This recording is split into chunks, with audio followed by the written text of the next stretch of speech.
Hi and welcome back to my channel. Today we're gonna watch the second part of OverSimplified's video of the first Punic War. It's been a pretty interesting experience, if you want to say that, or it's been a good episode, at least for the first part, right? A lot of historical facts that I didn't know that much about, because I don't know almost anything about the first, second, and third Punic War, so it's pretty good.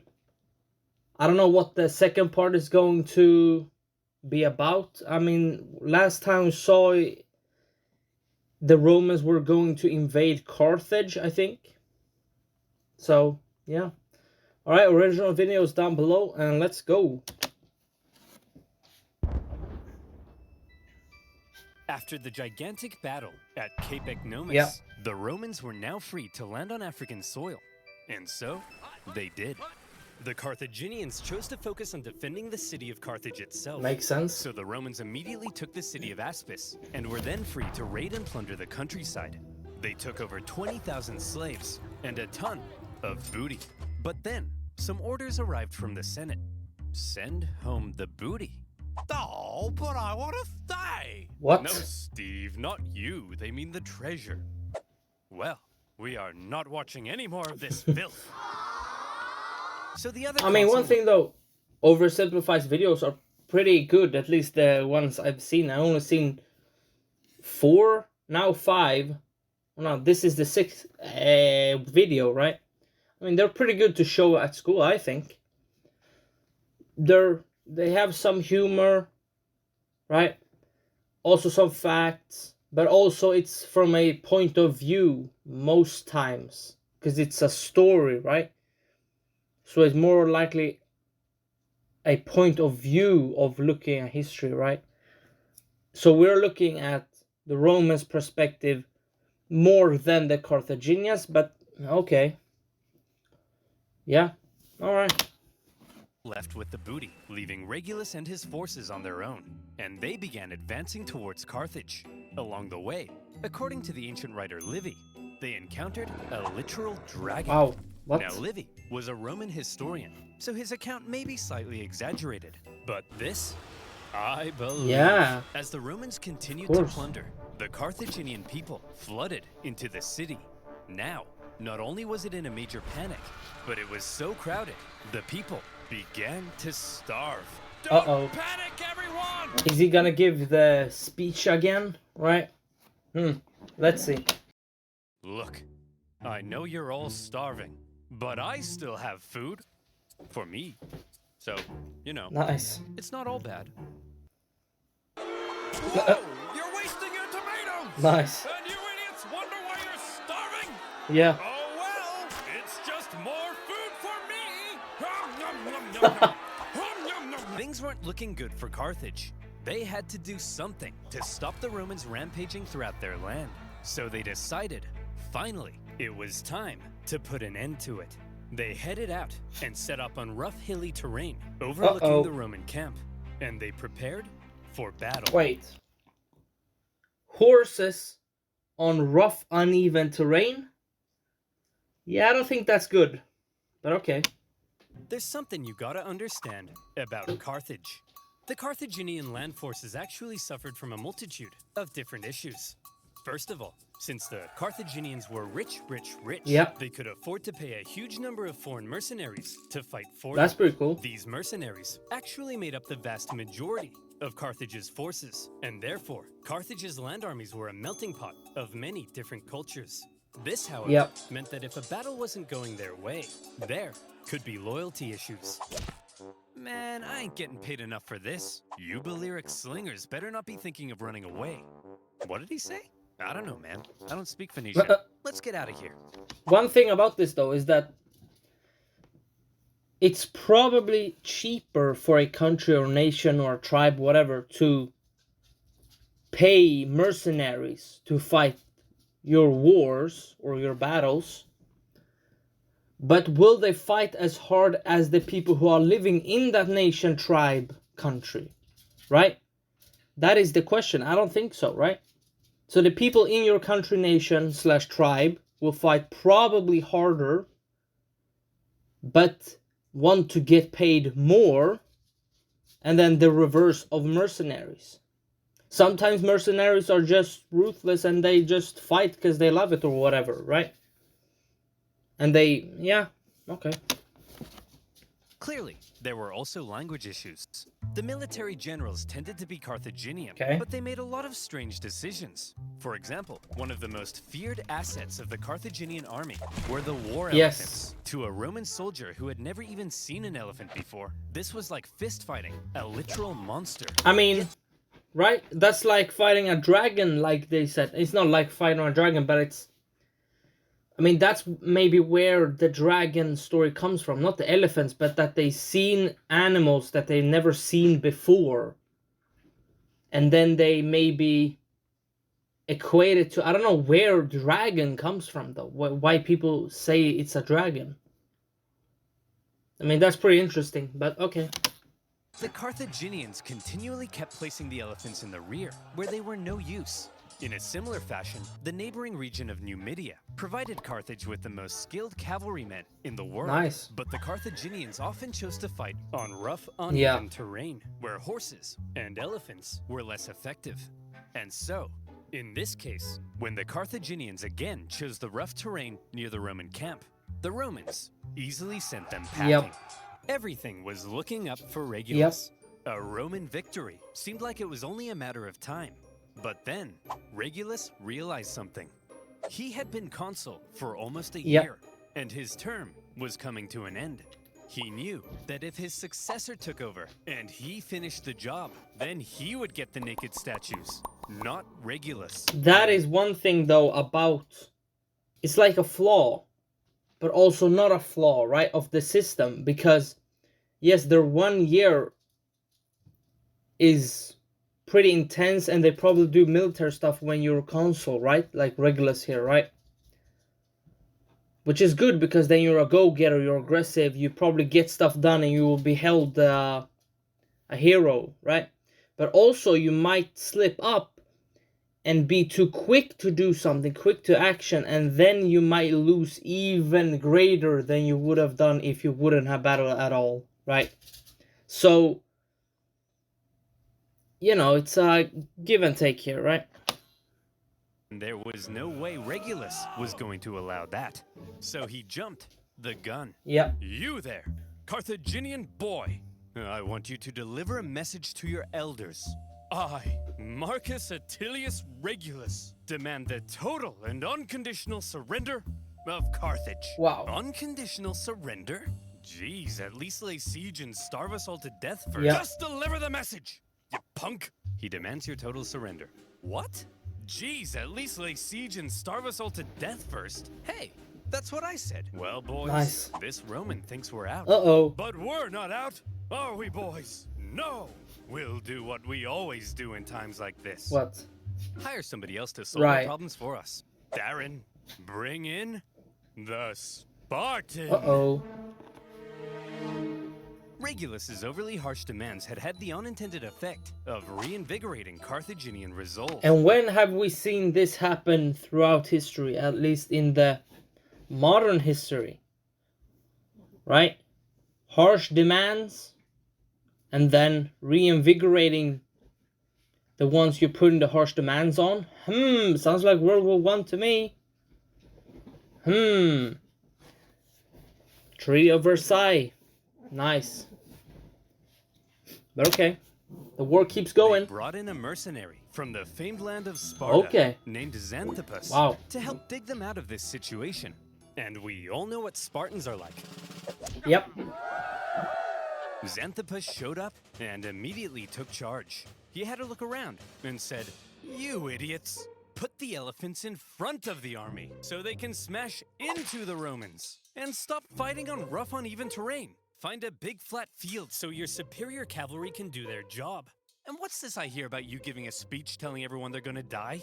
Hey, I was just telling the people the truth. You're a politician. Lie to the people." And so Xanthippus led out the newly reformed Carthaginian army to meet Regulus in the Battle of the Bagridas River. I mean, this is, again, very epic battle, right? Let's see if the Carthaginians have learned something. The elephants, now in the front, there you go, smashed into the Roman lines, causing disarray. The cavalry, with total freedom of movement, outflanked the Roman infantry. Thanks to this impressive Spartan, the battle was a total Carthaginian victory. And Xanthippus, for his stunning victory, was forced to flee Carthage because the leadership got jealous. Regulus, the Roman consul, was captured during the battle. Legend has it, he was brought before the Carthaginian council, and they made a proposition. Well, Reggie, not looking so good anymore, is it? Looks like we beat you pretty bad, huh? Up yours, you Punic pansies! Now, Regulus, nobody likes a sore loser, do they? No. True. How about this? We're gonna send you back to Rome, and you convince the Roman Senate to surrender to us. If you fail, though, you gotta come back so we can torture you to death, okay? What? Okay. You promise? I promise. Hey, guys. Whoa, Regulus! We thought you got captured. I did, but they sent me back to convince you to surrender. Well, should we? Surrender? No! Never surrender! Give them hell, boys. They're at the end of their rope. Anyway, I gotta go be tortured to death now. What? Yep, part of a deal I made. It's a long story. Oh, hey, wait! Regulus! No, it's cool, guys. I promised. Regulus! This is ancient times. We massacre entire populations. We chop pets in half. You can break a promise. No, Tim! You never break a promise. That's too far. And so? I mean, like he said, slaughter entire population, take them as slaves, chop pets in half, but breaking a promise, that's too far. I mean, you can laugh at that now, but I mean, it's still something to look up to, right? It's still honor, right? Okay. Regulus went back to Carthage and was tortured to death. And for keeping his promise, he was immortalized as the leading symbol of Roman virtue. Yeah. Meanwhile, after their defeat in Africa, the remaining Roman survivors, still in Africa, were still in Africa, and they needed to be rescued. Right. So the Romans sent their fleet to pick him up and bring him home. They successfully fended off a Carthaginian fleet, grabbed the survivors, and made their way to Sicily. A great success. But then, things took a turn for the worse. Weather is always a contributor to either your defeat or your victory. This doesn't look too good, right? Oh, it's so good. They defeated their Carthaginian navy and they got to Africa and took their soldiers back on their ships and are heading to Sicily. Oh, it's looking so great. And then weather hits.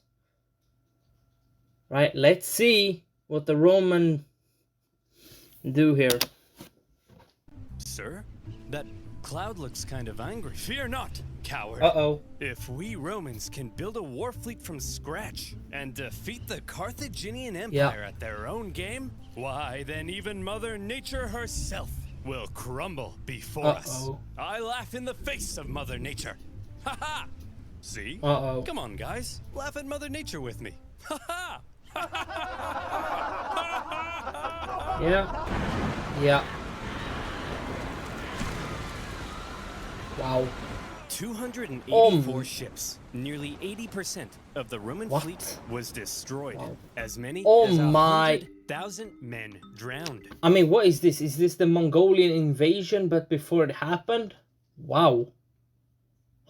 Estimated 100,000 killed, not injured, not lost. Maybe lost, but presumably killed, right? But what? Wow. Wow.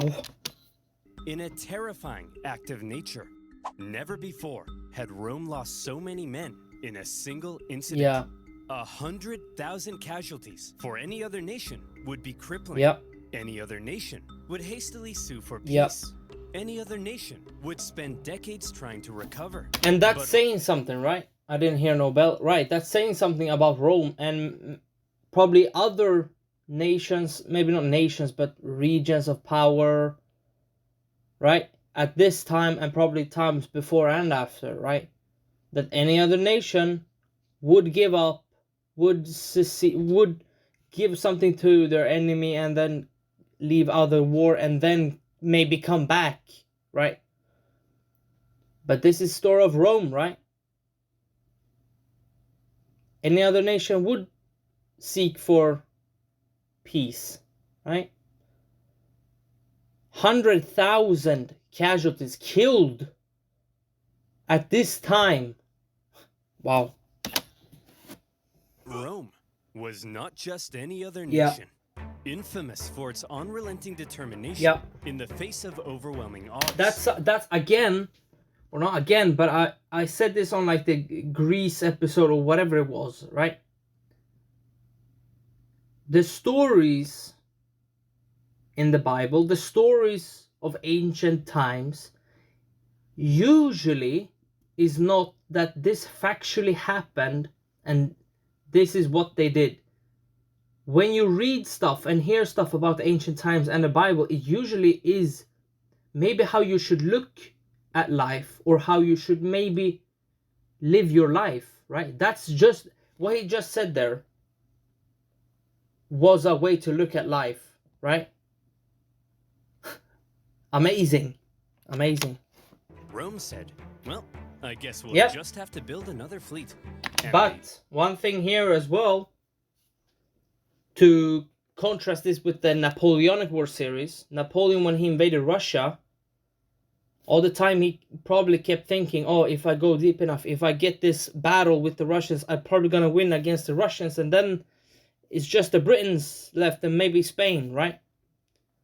But he went in too deep, he waited too long, and then defeat. The sunk... What is it? The sunk fast fallacy? The sunk lost fallacy? Whatever it's called. This is also that, right? That you lost once, but then you say, oh no, but if I... It's like gambling, right? Oh, I lost once, but if I bet double, I will get my money back and I will make profit, right? This is the same thing. Sunken cost fallacy, it's what they call it, right? Yeah. They can land in this trap too. Like 100,000 casualties. The Carthaginians hasn't lost that much. I don't know the population of each nation, right? Well, not nation, but region of power, right? But they can just lose 100,000 all the time, and then what? They don't have populations to fight anymore, and then they basically lost. But it's Rome, so... did. In just 3 months, they built 220 more Wow. ships. An astonishing feat. 3 months. The Romans sent out their brand spanking new war fleet. And Oh my, again? they got caught in another Wow. storm. This time, 150. a whole nother fleet was Wow. lost. And still, the Romans did not give up. Wow. The Carthaginians couldn't believe Yeah. it. Their enemy had just lost hundreds of Yeah. thousands of men, had 2 fleets almost entirely destroyed, and they still wouldn't surrender. Again, that's saying something. Would the Carthaginian done the same? And what do you respond to an enemy that looks like they're never going to give up? What are you going to do? What are you going to do? Are you going to settle for peace? Are you going to fight against them even harder? Harder, right? But what are you going to do? Interesting. As one Roman poet put it, the victor is not victorious if the vanquished does not consider himself so. Wow. That quote. Wow. That is so true. That is true. In typical Roman fashion, after a short break, they were once again building another fleet. However, for now, after all the disasters at sea, Yeah. the focus began shifting back to the land campaign in Sicily.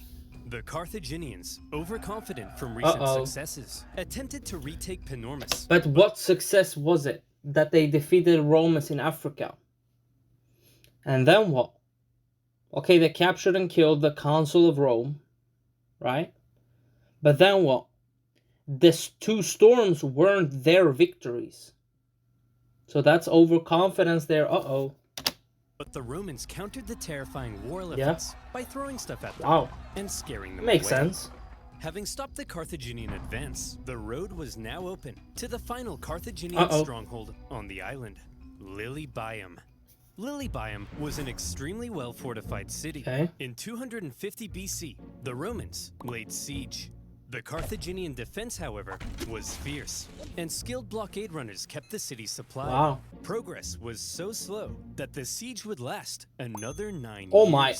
To make matters What? worse, the Carthaginians later sent possibly the greatest military general of the time, a man named Hamilcar Barca, to the island. Okay. He engaged in a skillful campaign of guerrilla warfare behind enemy lines. Good. And for the Okay. remainder of the war, he was a major thorn in the Roman side. That is one thing that they can use against the Romans, right? Sort of a guerrilla warfare, right? Because what it sounds to me, or looks like to me, or we know, the Romans have military supremacy on the island. They might not have naval supremacy that much around the Mediterranean, but it looks like around Sicily they might have some sort of that, right? But one countermeasure to a big army is small armies scattered around the island fighting the bigger armies and then just retreating into the forest, right? And the mountains. Okay, that's smart.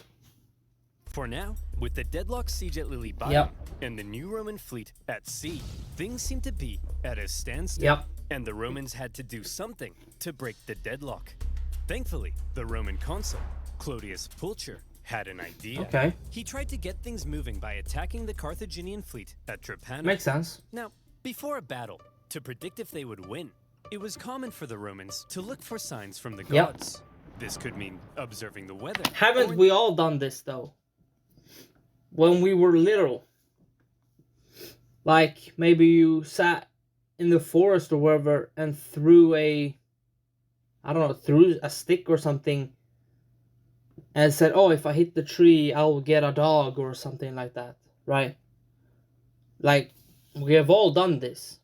Maybe not to the extent of a military campaign or victory, but we have all done this. Superstition, nice. Inspecting some cow livers. You know, typical religion stuff. In this case, Pulcher reported I mean, it's not only religious stuff, but okay. feed some sacred chickens. Uh-oh. But unfortunately for him, they wouldn't eat a crumb. Ooh. A very bad sign. Yeah. Well, he said, if they won't eat, then let them drink, stupid chickens! But that's the problem, though. You're only doing it. You've already come to a conclusion that you want to probably attack. That's probably what he's thinking here, right? But then he's trying to do these superstition things, and they're going against him, which maybe doesn't mean anything, but it does actually mean something, right? It's like manifest destiny, but not for your benefit, right? Nice. We'll observe the weather instead. Gods, give me a sign. Yeah. Ignore that. Okay, how about this? If I can get Exactly. this piece of paper into that trash Yeah. basket, we'll win. Uh-oh. Okay, if I can stand here silently for 5 seconds and do nothing, we'll win. Ah, Okay. damn it! Pulcher chose to ignore the signs from Yeah, the gods. uh-oh. And in the following battle, the superior Carthaginians tore them to shreds. Yikes, It yeah. also didn't help that by now the Romans had removed the corvus to stabilize their ships. Okay. And without their secret weapon, it was a disaster. And Pulcher was disgraced. To make matters worse, the victorious Carthaginian fleet then went on to intercept a Roman supply fleet on its way to Lilybaeum. Okay. As they approached, however, they saw the signs of an incoming storm, so they took Oh, shelter. no. The Romans, on the other Uh-oh. hand, said, "Onward, men! Set sail! We've got Not to a deliver third these supplies one. stat." But sir, those clouds, don't you think we ought to have learned our lesson by now? Yes, Brian. Maybe. We ought to have. But we haven't. Okay. Another Wow. fleet and 50,000 Oh men my. lost in another storm. Disaster. Now, at this point, there still really isn't a clear winner. Sure, the True. Romans have captured most of Sicily and cornered the Carthaginian land Sure. forces at Lilybaeum, but the continued disasters at sea were critically depleting their resources. And without a strong fleet, Rome could not win. Meanwhile, True. Hamilcar Barca was still knocking about Yep. and creating even more problems. So, where do we go from here? How does this war finally Yeah. end? By now, the two sides had been fighting for 23 Wow. years. I didn't know, 23 years, and the siege of what was it? Lilibayum. 9-year siege. Wow. 23 years of war. I mean, that's pretty normal back then, right?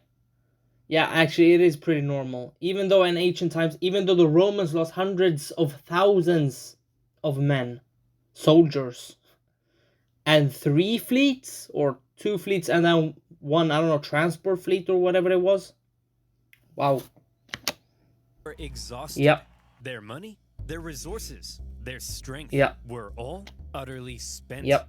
The Carthaginians in particular were eager to see the war end Yeah, so they okay. could get back to trading and making money. So after the latest Roman disaster at sea, they said, look, there ain't no way in heck the Romans can come back again. They can't possibly afford to build another fleet. They're done. That's it. Recall the navy, repurpose them as merchant ships, and let's get back to making some money. Assuming the Romans would soon make peace. What was the quote? It's not a victory if the vanquished doesn't see himself as vanquished, or something like that. Right? He's saying that they sort of won the war by recalling their navy and repurposing them as merchant ships. Right? Because they're saying, Rome is not a threat. We need to make money. Let's go and trade. Peace. An anti-war faction within the government recalled a large portion of the navy, leaving Hamilcar on his own. Basically. The victors appeared to be declaring themselves victorious. Meanwhile, the vanquished were getting ready for round 5. The Romans built another fleet, this time heavily relying on patriotic donations from the upper classes to afford it. And once again, that's pretty cool. They put to sea.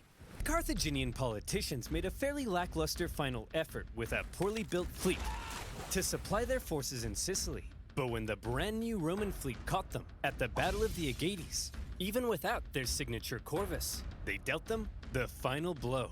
And that was that. 23 years of war. Neither side could afford to keep fighting, but the Romans showed that they intended to anyway. Yeah, it's a life lesson, right? It's amazing. It's amazing to learn about ancient times because there's a lot of life lessons, right? Like I said, pretty cool. Carthaginians had no choice but to throw in the towel. Yep. The war had been long and hard for both sides, but in the end, it was Roman determination that won the fight. The Romans had spent the entire war trying to find a way to deliver the knockout blow. They learned how to build a fleet and engage in naval combat. They were set on a course of purpose, and I don't know if everybody agreed on the purpose, or I don't know if everybody agreed on the results or on the goal of the war, but it seemed to me like the Romans were united to win the war, at least, right? Carthaginians, they had an anti-war faction and a war faction, so they were torn. Probably Romans also had an anti-war factions, but I don't know. They developed ingenious new ways of waging war. They attempted an invasion of the Carthaginian heartland, and whenever disasters struck them, they always came back. Life lessons. And again. The Carthaginians, on the other hand, spent the entire war watching whatever Rome did, and then figuring out how to respond. They were much more passive. And so, it's no wonder then that when both sides were close to collapse, Rome was the one who figured out how to go that little bit further. In 241 BC, the Carthaginian politicians sent word to Hamilcar Barca that he was on his own and could choose to make peace with the Romans if he wished. Hamilcar was stunned. He felt betrayed by the politicians. Some sources say he refused to even negotiate. Nevertheless, terms had to be drawn up. Well, Hammy, I'm glad you Carthaginians have finally come to your senses and recognized who the true winner is. How many fleets did you lose?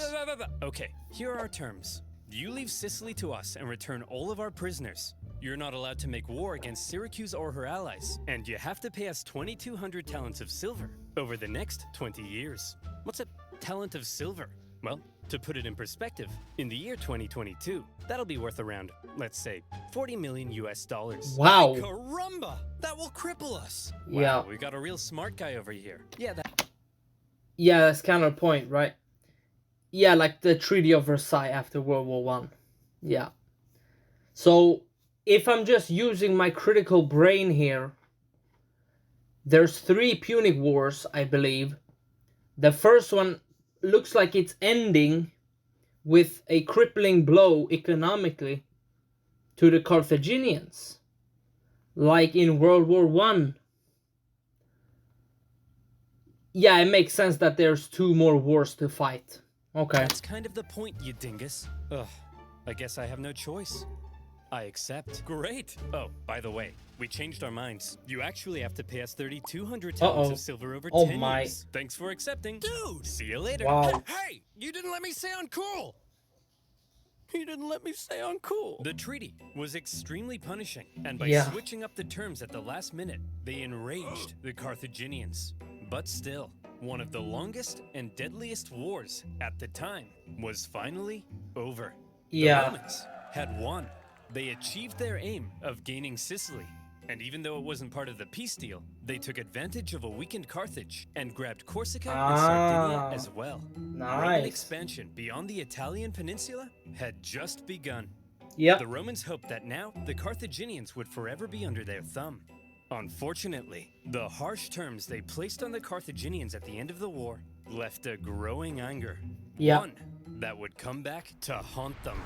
One day, Carthage will have its revenge. That's nice, dear. I'm serious, woman. Maybe not in my lifetime, but perhaps in his.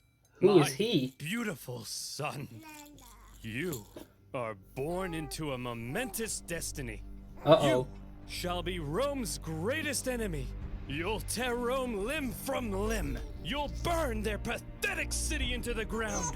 You'll slaughter their people, men, women, and children. My child, you are vengeance. Stop telling our baby he's vengeance. But he is, Barbara. He's vengeance. Who that is may he? be so someday. But for now, our son has a name, and you should call him that instead. His name is... Wow. Epic. Oh. That's pretty epic. Alright, that First Punic War, that was pretty... Hundreds of thousands of casualties, probably killed, right? And 3 fleets. And I don't know how many fleets of the Carthaginian lost. I mean, yeah, this was a major war. But it was a regional one as well. And Rome took Sardinia and Corsica as well. Yeah, why not? You would just take advantage of weakened Carthage. Like you said, okay, that makes sense. Alright. I think I'll do the second Punic War as well. And the third Punic War. Maybe not from OverSimplified, but okay. I'll see you in the next video. Bye.